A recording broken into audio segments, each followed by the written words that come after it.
Si tu voyages en Asie et que tu veux faire un road trip au Vietnam, je vais être sincère avec toi, c'est vraiment quelque chose de super dangereux, de limite inconscient. Mais si tu as quand même pas mal de bagages en conduite de 2 roues, alors pourquoi pas. Mais franchement, si tu n'as pas d'expérience en 2 roues, je te déconseille formellement de conduire au Vietnam.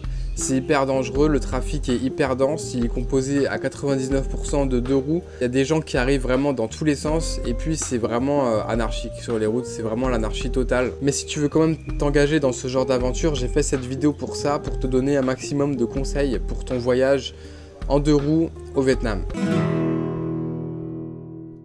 Alors la location de véhicules n'est pas trop répandue au Vietnam, tu peux quand même trouver des trucs à louer, mais ce qui se fait le plus fréquemment c'est d'acheter directement une moto ou un scooter. Tu peux les acheter dans les 2 grandes villes, Ho Chi Minh ou Hanoï.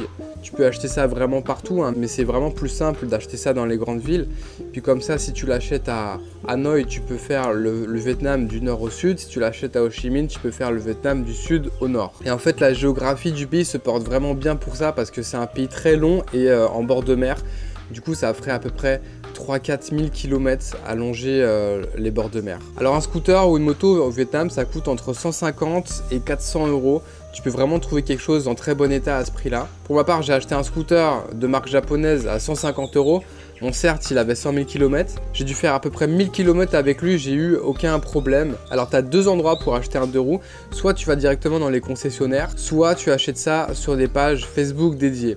Alors dans les concessionnaires, souvent ils vont grossir un peu le prix vu que tu es un étranger. Et puis ils vont même te proposer de racheter ton véhicule, ça peut être un bon point. Bon, ils vont te le racheter vraiment à un prix bradé si jamais tu fais ton trip et que tu le ramènes après. Sinon, tu peux acheter sur des groupes Facebook, ce que je te conseille clairement, parce qu'il y a vraiment plein de groupes en français, en anglais. Et en fait, il y a tout le temps des gens qui revendent leurs véhicules. Soit c'est des voyageurs qui ont fini leur voyage et qui revendent leur véhicule. Soit c'est des Vietnamiens. Et en fait, moi, je l'ai acheté par exemple un Vietnamien. Et son activité, c'est de racheter des scooters à droite à gauche et de les retaper et de les revendre. Donc voilà, j'ai eu vraiment un gros coup de chance parce que il était en très bon état, le mec venait de faire la révision totale. Malgré que le véhicule soit très vieux, il roulait encore très bien. Voilà, franchement, 150 euros, c'était vraiment donné pour ce que c'est. Surtout qu'imaginons, si tu veux louer un véhicule, le prix en général en Asie, c'est 10 euros la journée.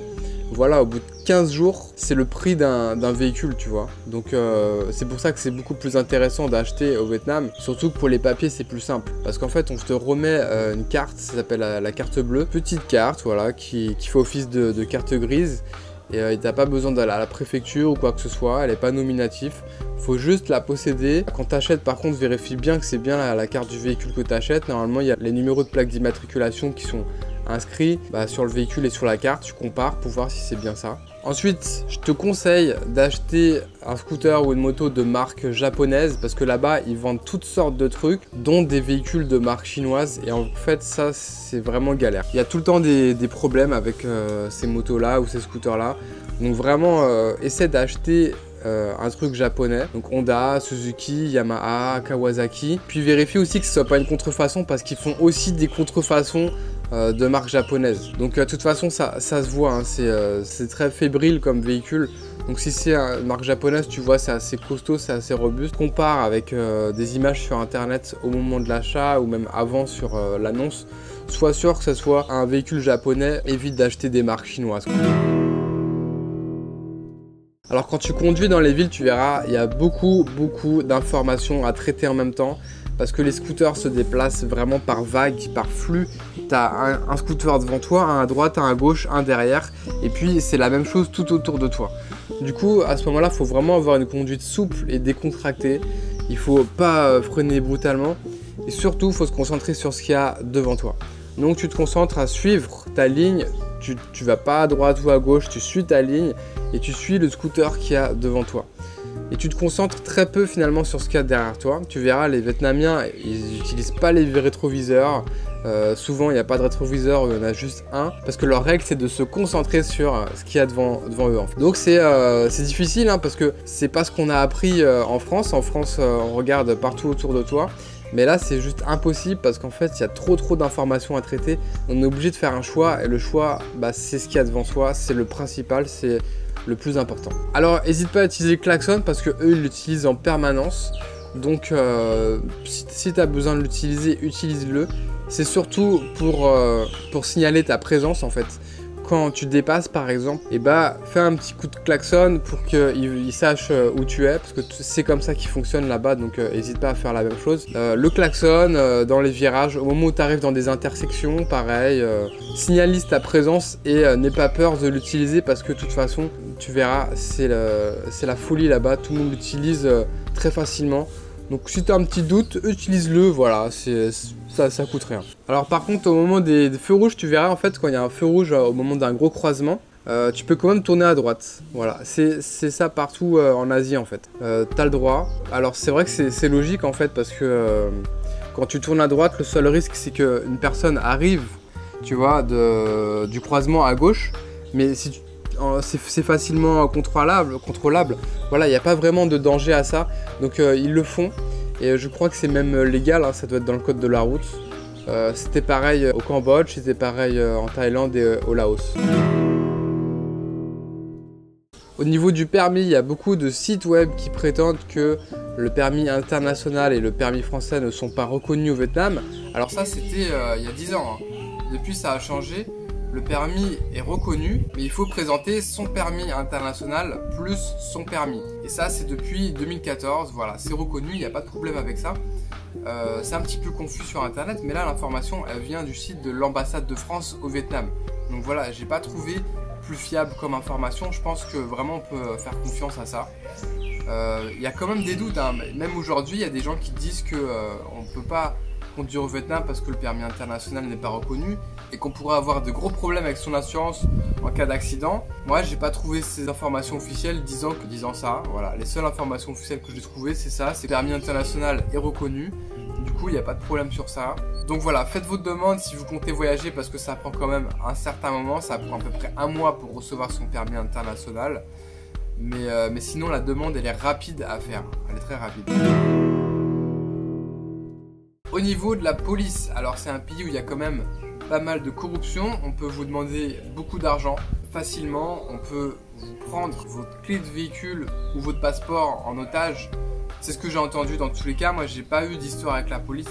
Donc faites attention avec ça. Si vous avez un contrôle, ce que font les gens en général, c'est qu'ils retirent leur clé de voiture, de scooter.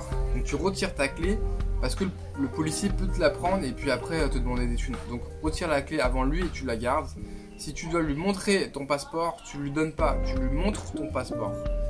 Il faut garder une certaine méfiance envers la police au Vietnam. Les seuls contacts que j'ai eu avec la police, c'est des policiers qui m'ont vu passer et en fait, je voyais bien qu'ils avaient envie de me contrôler, mais ils l'ont pas fait. J'ai l'impression qu'ils sont un peu timides de parler anglais et qu'il y en a même beaucoup qui parlent pas anglais. Voilà, pour ma part, j'ai pas eu de mauvaises expériences. Après, je sais que c'est un pays où il y a pas mal de corruption, donc soyez vigilants. J'ai parlé de ça avec un Vietnamien, il m'a dit que si tu as un doute, tu descends de ton scooter et tu passes devant les policiers à pied en poussant ton scooter. Ils peuvent rien te faire, ils peuvent pas te contrôler parce que t'es pas en train de conduire. Voilà, donc ça, si vraiment tu as un gros doute et tu as peur qu'on t'embête, ça marche au Vietnam. Je suis pas sûr que ça marche dans les autres pays, mais dans tous les cas, voilà, tu peux descendre ton véhicule et puis marcher à côté. Ça peut être une stratégie. Alors j'ai aussi entendu parler qu'on ne pouvait pas parler français aux policiers parce qu'il y a beaucoup d'étrangers qui faisaient semblant de ne pas parler anglais et du coup ils parlaient directement en français aux policiers pour les embrouiller. Ouais, ça c'est une technique qui existe partout dans le monde, c'est assez simple, hein. Si tu te fais contrôler, tu fais genre tu parles pas anglais, mais ça marche pas au Vietnam. Au Vietnam apparemment tu n'as pas le droit de parler français aux policiers, tu peux même avoir une amende pour ça. Alors j'ai pas retrouvé l'information, c'est un Vietnamien qui m'avait dit ça, du coup voilà, à creuser. Dans tous les cas, je vais pas me tenter à ça, je vais pas tenter de parler français à un policier en sachant ça. Voilà, le mieux c'est d'être en règle, d'avoir son permis et son permis international. Alors par rapport au passage de frontière avec ton scooter ou ta moto vietnamienne, tu peux aller au Cambodge et au Laos. Alors pour le Cambodge c'est vraiment facile, hein. Il faut juste avoir la carte bleue dont je t'ai parlé tout à l'heure. Normalement au Laos il laisse pas passer tous les véhicules de moins de 250 cm3. J'ai été refusé en passant la frontière Thaïlande-Laos, mais apparemment ils sont moins stricts entre les frontières Vietnam-Laos, donc ça vaut le coup d'essayer de passer cette frontière. Mais dans tous les cas, pour le Cambodge, c'est vraiment easy. Il n'y aura aucun problème. Par contre, tu verras que sur les scooters Viet, il n'y a pas de rétro, ou alors il y en a un seul. Alors qu'au Cambodge, il faut avoir les deux. Sinon, la police peut aussi te mettre une contravention. Bon, c'est une petite contravention, c'est pas très élevé. Mais il faut absolument que tu rajoutes un rétroviseur si jamais tu vas au Cambodge. Et pareil, j'ai oublié de te dire, mais le casque est obligatoire dans tous ces pays. Hein. Même si tu verras qu'il y a beaucoup de personnes qui ne les utilisent pas, le casque est obligatoire. Si tu vas aller plus loin, tu verras, c'est le code de la route vietnamien. Tu peux traduire la page, voilà, tu auras toutes les infos si jamais tu veux aller plus loin. Si le sujet t'intéresse, tu peux aussi aller voir les 2 autres vidéos que j'avais faites sur la Thaïlande, comment acheter un scooter en Thaïlande et comment conduire en Thaïlande. Et puis si tu es un grand fan des pays d'Asie comme moi, tu peux aller faire un tour sur ma boutique geotrapper.com sur laquelle je vends des produits de Thaïlande, du Vietnam, du Laos. Enfin, tu verras tout ça. Allez, sur ce, je te laisse et puis je te dis à bientôt. Ciao!